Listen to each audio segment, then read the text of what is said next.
C'est fou ça. Spécialiste des cernes, aidez-moi, sauvez-moi. Je suis pas fatigué.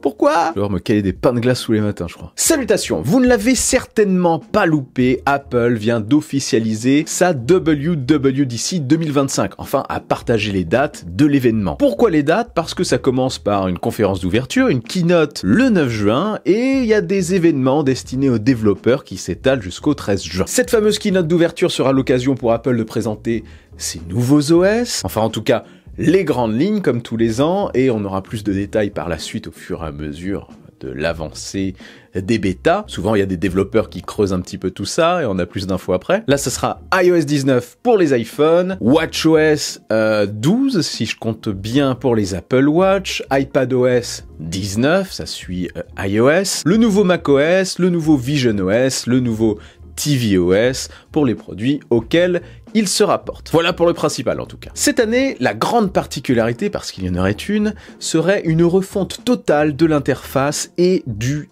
design pour peut-être l'intégralité des OS. Même si ça concerne pas tout, cette nouveauté concernera au moins iOS et iPadOS et je pense macOS. Ouais, ça fait presque tous en fait. Sur le site d'Apple, sur le carton d'invitation, sur le logo de cet événement, il y a quand même un petit, voire un gros indice qui confirmerait qu'Apple, cette année, axerait sa conférence principalement sur une refonte globale du design, comme le laissent penser beaucoup d'analystes et de leakers ces derniers temps, avant même qu'Apple annonce la date de cette WWDC 2025. Donc oui, vous voyez ici, là, juste là, si le WW et le DC sont en couleurs, ce qui rappelle les couleurs habituelles mises en avant par Apple, mais aussi Apple Intelligence, parce que ne vous détrompez pas, Apple parlera aussi beaucoup d'intelligence artificielle lors de cet événement, même s'ils sont pas mal en retard dessus. Ils concentreront quand même beaucoup plus ça sur ce qui est évoqué, à mon avis, dans ce petit 25 là, qui est translucide, opaque, la fameuse refonte graphique. Ça serait quand même un bon moyen, cette refonte graphique, pour détourner l'attention du public sur leur retard en termes d'intelligence artificielle, parce qu'il est vraiment très marqué actuellement. Je pense qu'ils le rattraperont, mais pas cette année. Donc oui, c'est l'occasion aussi de détourner un petit peu l'attention, mais c'est aussi l'occasion honnêtement de changer ce design qui a été principalement initié lors de la présentation d'iOS 7, donc ça date, oui c'est sûr. Bon, il y a eu des évolutions depuis, on n'est pas resté bloqué sur iOS 7, mais l'ADN du design qu'on a actuellement sur les iPhones, ça vient d'iOS 7. Donc il serait temps d'apporter un petit coup de jeune, une modification radicale à tout ça. Et apparemment, ça serait pour cette année. Donc, notre carton d'invitation est translucide, opaque au niveau du 25. On a aussi un autre visuel avec l'Apple Park circulaire qui est aussi translucide, opaque. Ça fait beaucoup. Les connaisseurs se seront tout de suite dit que ça rappelle fortement visionOS. L'OS qui a été introduit avec l'Apple Vision Pro, le casque de réalité mixte d'Apple. Pour être honnête, dès l'annonce de ce casque et dès la présentation de l'OS, je me suis dit, là, on est sur un design qui inspirera, j'en étais certain, les autres OS. Bien, apparemment, ça sera pour maintenant. Alors, quel changement? Certaines rumeurs évoquent l'arrivée d'icônes circulaires à la place des icônes carrées légèrement arrondies qu'on connaît depuis un bon moment, même depuis toujours sur l'iPhone. Ça sera un gros changement, ça, j'en suis pas encore convaincu, même si ça serait intéressant de mettre ça en parallèle de l'autre et de laisser le choix à l'utilisateur, ça apporterait plus de personnalisation. Pourquoi pas s'il y a le choix? Après, s'il n'y a pas le choix, c'est comme ça, hein. Si l'inspiration vient bien de visionOS, comme le laisse suggérer le carton d'invitation, on aura le droit à beaucoup d'éléments de type aspect vert opaque, semi-opaque plutôt, avec un petit tour brillant autour des éléments pour les reflets, ça pourrait atterrir sur les widgets, dans les interfaces, au niveau des menus, etc. On pourrait aussi avoir le droit à des menus flottants, avec toujours cet aspect translucide, opaque et un tour un peu brillant. Est-ce que ça se déplacera? Est-ce qu'il pourrait faire ça? Bon, ça bouffera peut-être un peu trop de batterie, mais je sais que quand on déplace la tête avec l'Apple Vision, on a le reflet sur le tour des éléments qui se déplace. Alors peut-être qu'en bougeant l'iPhone, on pourrait avoir cet effet qui pourrait être reproduit, mais bon, j'en suis pas certain pour ça. Ce n'est qu'une petite spéculation, une petite idée qui me vient comme ça. Donc voilà, peut-être des menus flottants, des apps translucides, une nouvelle police d'écriture, beaucoup de transparence un petit peu partout, et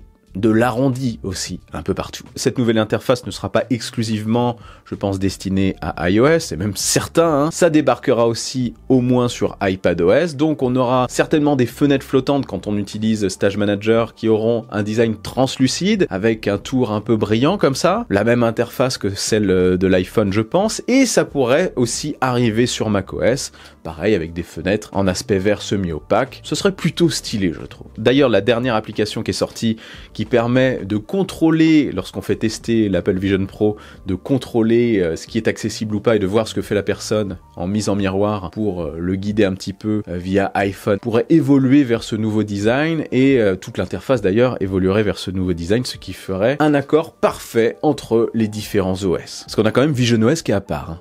Mais ça sera peut-être plus le cas en septembre prochain. En tout cas, j'appelle de mes voeux une cohérence entre tous ces designs d'OS. Voilà. J'ai vraiment hâte de voir ça. Pour ce qui est de la compatibilité avec les appareils, alors là, je vais pas m'avancer parce que tous les ans, on a tendance à s'avancer un petit peu et parfois on a des grosses surprises dans le bon sens ou dans le mauvais sens. Apple a tendance à être surprenant côté mise à jour. Bon, je le dis quand même, mais pour ce qui est des iPhones, il est possible, il se dit que les iPhone 10R, 10S et 10S Max minimum, et donc tous les suivants seraient compatibles avec iOS 19, ce qui serait vraiment incroyable en termes de longévité. Rappelons que c'est des modèles qui sont sortis en 2018, donc ça ferait 7 bonnes années, et si on compte l'année complète de mise à jour, ça leur a fait tenir 8 ans quoi, dinguerie. Mais bon, encore une fois, rien n'est sûr. Hors OS, sinon, on pourrait aussi avoir le droit à la présentation de produits. C'est déjà arrivé par le passé, même si c'est pas systématique. Là, on a eu quand même pas mal de mises à jour de produits, donc il ne reste pas grand-chose. Ce fut le cas notamment pour l'Apple Vision Pro. Les nouveaux Apple Vision, enfin Pro nouvelle version, et le R moins cher devraient arriver plus début 2026, donc c'est pas pour maintenant, ou fin d'année 2025 si on a de la chance.